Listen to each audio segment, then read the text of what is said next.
Good morning, காலை வணக்கம். Wales academy charitable ட்ரஸ்ட்டில் உங்கள் எல்லாரையும் வரவேற்பது உங்கள் விஜய் நம்பியார், வேல்ஸ் அகாடமியோட ஃபவுண்டர். தொடர்ந்து நம்ம காலையில் 5 to 10 minutes மெசேஜ் சொல்கிறோம். இது mind renewal message. Mind renewal ப்ரோக்ராம்லேருந்து வருது. மைண்ட் ரினியூவல் ப்ரோக்ராம் 20 வருஷம் ரிசர்ச்லேருந்தும் 25 வருஷம் எக்ஸ்பீரியன்ஸ்லேருந்து வருது. இதை தொடர்ந்து கேளுங்கள். நிச்சயமாக வெற்றி வாழ்க்கை உங்களை காத்து கொண்டிருக்கிறது. தொடர்ந்து கேட்க வேண்டும். ஆழமாக கவனமாக கேட்க வேண்டும். 2 3 முறை கேட்க வேண்டும். என்ன காரணம்னா, இங்கே நிறைய பேர் வர்றவங்க சொல்கிறாங்க, ஞாபகமே இருக்க மாட்டேங்குது. 10 நிமிஷம் கேட்குறோம், ஆனால் ஒரு மணி நேரம் 2 மணி நேரம் கழிச்சா அது என்னன்னு ஞாபகம் இருக்க மாட்டேங்குது. சாயங்காலம் ஆகிறதுக்குள்ளே அது என்னன்னு மறந்து போயிடுது அப்படின்னு சொல்கிறாங்க. அதில் ரொம்ப தெளிவாக நீங்கள் தெரிஞ்சுக்க வேண்டிய விஷயம் அப்படின்னா என்னென்னா, இதில் ஏன் அது ஆகுது அப்படின்னா, உலகபரமான விஷயங்கள் நம்ம மைண்டை ஆக்கியபை பண்ணியிருக்கு.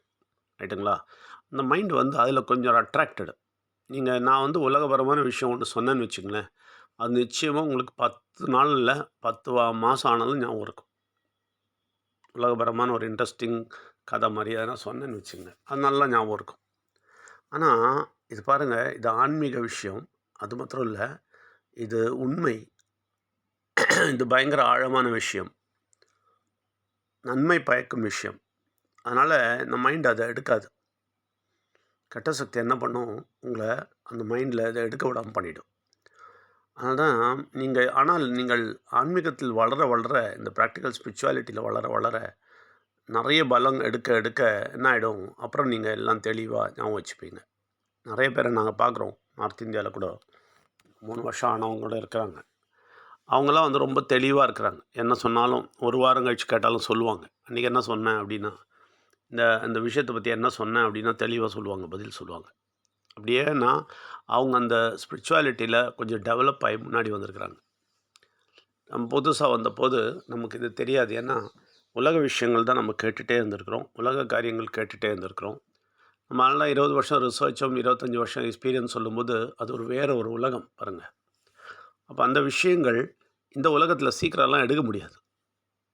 ரைட்டா? அதனால் சீக்கிரம்லாம் புரியாது. கேட்கும்போது அப்படியே புரிஞ்ச மாதிரி இருக்கும், அப்படி கேட்டுருவோம். ஆனால் கொஞ்ச நேரம் கழிச்சு இடம் மறந்துடும். ஏன்னா அது சப்கான்ஷியஸ், உங்களோட சப்கான்ஷியஸ் அதை அப்சர்வ் பண்ணலன்னு அர்த்தம். ஏன் அப்சர்வ் பண்ணல அப்படின்னா, அது ஆல்ரெடி ப்ரீ ஆக்கியபைடு. நிறைய உலக விஷயத்தில் ப்ரீ ஆக்கியபைடாக இருக்குது. அதுதான் ஒரு 2 3 தடவை கேட்டுட்டு நல்லா பிரார்த்தனை பண்ணிங்கன்னா அது நல்லா மனசில் பதியும். அதை புரிஞ்சு தெளிஞ்சு இருங்க, அப்போ மனசில் பதியும். ஓகே, உங்கள் எல்லோரையும் வரவேற்கிறோம். பாருங்கள், நம்ம இங்கே 3 கான்செப்ட் சொல்கிறோம் இல்லையா? கடவுளானவர், பிள்ளையானவர், உயிரானவர் சொல்கிறோம். இந்த உயிரானவர் கான்செப்ட் எப்படி யூஸ்ஃபுல்லாக இருக்குது அப்படின்னு நீங்கள் பார்த்தீங்கன்னா, பிள்ளையானவர், இந்த பிள்ளையார் விநாயகர் இந்த உலகத்துக்கு வந்தார், எல்லாம் தெரியும் உங்களுக்கு. ஓகே, அவர் யானை தலையில் பார்க்குறீங்க, அது வேறு விஷயம். இங்கே வந்தவங்களுக்கும் கேட்டவங்களுக்கும் எல்லாருக்கும் கிளியராக தெரியும், அப்படி கிடையாது. யானை தலை எல்லாம் கிடையாது, எல்லாம் சிம்பாலிக்காக வச்சது, உருவாகமாக வச்சது. ரைட்டுங்களா? அவர் ரொம்ப உயர்த்தி பெரிய காரியம் செய்கிறவராக மாற்றி சகல உலகத்துக்கும் கடவுளாக மாற்றுன்னு தான் யானை தலைன்னு வச்சுருக்கு. அப்படி இல்லாமல் அவருக்கு யானை தலை கிடையாது. அதனால் அது உங்களுக்கு தெரியும். அதே மாதிரி உயிரானவர் கிளியராக தெரிஞ்சுக்கணும். அப்போ அந்த பிள்ளையானவர் மேலே போயிட்டு கடவுளானவர் பக்கத்தில் உட்கார்ந்தபோது அங்கேருந்து அவருடைய உயிரை நமக்கு அனுப்பினார். உயிர்னா சிந்தையை அவருடைய சிந்தையை நமக்கு அனுப்புகிறார். அதுதான் உயிரானவர் நமக்குள்ளே இருக்கிறது. இந்த உயிரானவர் நமக்குள்ளே வந்துட்டால் என்ன ஆகுதுன்னா, நம்ம மனசை ப்ளெயின் பண்ணிடுறாரு. ரொம்ப ப்ளெயின் ஆகிடுது. இந்த காம்ப்ளிகேட்டடாக, ரொம்ப பொல்யூட்டடாக, கன்ஜஸ்டடாக இருக்கிற மைண்டெல்லாம் கிளியர் ஆகிடும். ரொம்ப க்ளீன் ஆகிடும், ப்ளெயின் ஆகிடும். உங்களுக்கு தெரியுமா, உலகத்திலேயே ரொம்ப மோசமானவங்க யார் தெரியுமா? ரொம்ப மோசமானவங்க யாருன்னா, உள்ளே ஒன்று வச்சுக்கிட்டு வெளியில் காமிக்கிறது. அது உலகத்திலேயே ரொம்ப மோசமானவங்க நான் சொல்கிறேன். ஆனால் 95% அப்படி தான் இருக்கிறாங்க. அதுதான் உலக ஸ்டைல் ஆகிடுச்சு. உள்ளே இருக்கிறத வெளியில் காட்ட முடியாது. அதை மழுப்பி உள்ளே வச்சுட்டு வெளியில் சிரிச்சிட்டே இருக்கிறது, சும்மா ஷோ காட்டுறது, வெளியில் சும்மா பாராட்டுறது, உள்ள வைராக்கியமும் வெறுப்பும் பொறாமையும் எல்லாம் வச்சுக்கிறது, இதெல்லாம் நடக்குது இல்லையா? இதெல்லாம் கெட்ட சக்தியின் பலன். ஆனால் இந்த உயிரானவர் உங்களுக்குள்ளே செயல்பட தொடங்கிட்டால் அது காணாமல் போய்விடும். நீங்கள் யார்கிட்டையும் உள்ளே ஒன்று வச்சு வெளியே பேச மாட்டீங்க. எப்போவுமே தெளிவாக இருப்பீங்க. எதனா வருத்தம் இருந்தால் ப்ளெயினாக சொல்லிடுவீங்க. சரியா? நான் நெறைய பேர பார்த்துருக்கேன். ரொம்ப சந்தோஷமா, ரொம்ப நல்லவங்களா பேசிட்டே இருப்பாங்க. ரைட்டா? ஆனா, எப்பனா ஒரு சின்ன டிஃபரன்ஸ் ஆஃப் ஒப்பீனியன் வரும்போது, ஆ 5 வருஷம் முன்னாடி செஞ்ச ஏதோ ஒரு சின்னத கூட எடுத்து காட்டுவாங்க. நீங்க அப்படி பண்ணீங்கல்ல. அது என்னமோ பேசி அது முடிஞ்சிருக்கும். சிம்பிள் மேட்டரா கூட இருந்திருக்கும். நம்ப அத சிம்பிளா எடுத்திருப்போம். திடீர்னு பாம் ஷெல் இறக்குவாங்க. அந்த பழைய கதைய எடுத்துட்டு வருவாங்க பாருங்க. ஷாக் ஆயிடும் நமக்கு. ஐயோ! அது இவ்வளோ நாள் இவரு உள்ள வச்சிருக்கிறாரா? பாருங்களேன் நம்ம கூட பேசும்போது, நம்ம கூட பழகும்போதெல்லாம் என்ன வச்சிருக்கிறாரு?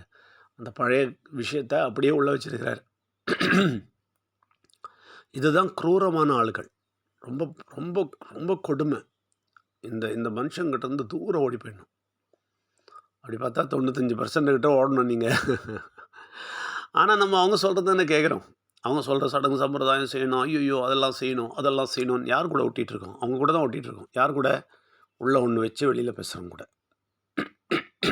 புரியுதுங்களா? அவங்களுக்கு உயிரானவர் தெரியாது, கடவுளானவர் தெரியாது, பிள்ளையானவர் தெரியாது.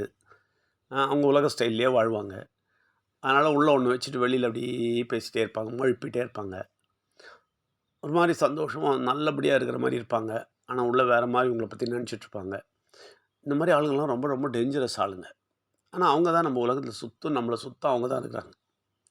அப்போ சப்போஸ் நீங்க அப்படி இருந்தா கூட நீங்க மாறிடுவீங்க. எப்போ நீங்க கடவுளானவர், பிள்ளையானவர், உயிரானவர் தெரிஞ்சுக்கிறீங்களோ, எப்போ உயிரானவர் உள்ள வராரோ, நிச்சயமா எல்லா வெறுப்பு, கசப்பு எல்லாத்தையும் தூக்கி போட்டுருவாரு. யார் மேலயும் எதுவுமே இருக்காது. எதுவுமே ஞாபகம் இருக்காது. என்ன பொறுத்தவரைக்கும் எப்படி தெரியுமா? என்ன பொறுத்தவரைக்கும் எப்படி பண்ணிட்டாருன்னா, எல்லாமே கிளியரா முகத்த பார்த்து சொல்லிடுவேன். அவ்வளோதான் சிம்பிள். அப்புறம் அடுத்த நாள் நார்மலா இருப்பேன். அடுத்த நாள் அதே மனுஷன பார்த்தா கட்டிப்பிடிப்பேன். ஏன்னா ஒண்ணும் ஞாபகம் இருக்காது. ஏன்னா அந்த டைம்ல என்ன என்ன உள்ள இருக்கோ அத கிளியர் பண்ணிடுவேன். இப்ப நம்போ அத ஞாபகம் உள்ள வச்சுக்கிட்டே இருக்கும்போது தான் நமக்கு பொல்லாப்பும், வெறுப்பும், ஆ ஃப்ரஸ்ட்ரேஷனும் அந்த ஆள பார்க்கும்போது அப்படி இப்படி எல்லாம் தோணும். இதுக்கெல்லாம் காரணம் நம்ம இந்த மாரி மனதை அழுக்காக்குறதால தான். ஆனால் உயிரானவர் வந்துட்டா, மனது தெளிவடைஞ்சிடும். ரொம்ப சிம்பிளா, நல்ல வெள்ள மேகம் போல தெளிவா இருக்கும். ரைட்டுங்களா? அப்போ என்ன ஆகும், நம்ம யார்கிட்டயும் டபுள் ட்ரிக்கு விளையாட மாட்டோம். டபுள் ஃபேஸ் வச்சுக்க மாட்டோம். தெளிவா இருப்போம். மனசும் நமக்கு தெளிவா இருக்கும். நமக்கும் சந்தோஷமா இருக்கும். நமக்கு ஃப்ரஸ்ட்ரேஷன்லாம் போயிடும். அதனால இந்த உயிரானவரை சரியாக புரிந்து கொள்ளுங்கள். ஆனால் இந்த உயிரானவர் எப்போ செயல்படுவார்னா, உண்மையாவே நீங்க கடவுளானவரையும், பிள்ளையானவரையும் சரியா புரிஞ்சுக்கிட்ட அப்புறம், இந்த உயிரானவர் சரியா செயல்பட தொடங்குவார். இந்த விஷயங்களை நீங்க செய்யும்போது, நிச்சயமாக உங்கள் வாழ்க்கையிலே வெற்றி அடைவீர்கள். இந்த வாரம் இங்க வந்துட்டு போனவங்களுக்கெல்லாம் நன்றி. வந்தாங்க 1 மணி நேரம், 2 மணி நேரம் ஸ்பெண்ட் பண்ணாங்க.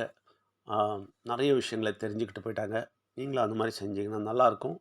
அப்படி பாண்டிச்சேரியில இல்லாதவங்களா இருந்தா, நிச்சயமா ஆன்லைன்ல வைங்க செஷன். 1 மணி நேரம் நாங்க பேசுறோம். நீங்க வேற தூரம் இருந்தா கூட 1 மணி நேரம் நீங்க பேசி உங்களுடைய டவுட்ஸ கிளியர் பண்ணா உங்களுக்கு நல்லது. உங்க எல்லாரையும் வரவேற்கிறோம். நன்றி, வணக்கம்.